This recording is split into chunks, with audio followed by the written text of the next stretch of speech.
Ассалаумағалейкум. Ағайын, бүгін мынау 30 қазан күні өздеріңізге уәде еткендей қырдағы малдарды түсіріп алып келейін деген. Енді бұнда өз малын түсіру мүмкін емес. Өйткені әр малға барып көру керек. Мынау қырдағы малшы жігіт, аты Ерболат. Қырдағы аман-аман сиырлары. Ішінде менің де сиырларым бар. Осы жерге бөліп алдыңыздар ғой да? Ана, онда бір жерге тоқтатып көрсетейік. 10 бас па? Ау. Жоқ, новай көрдіңіздер ма деймін ғой.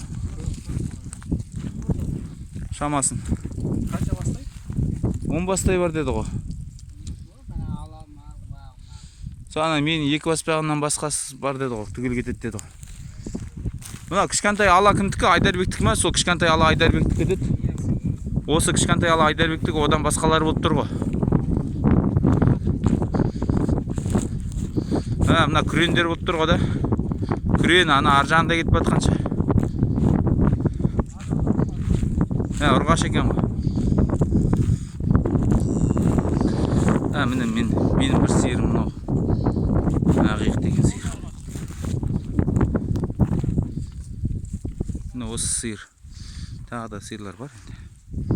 Ана жағынан қарамадық па? Болдыңдар ма? Жақсы.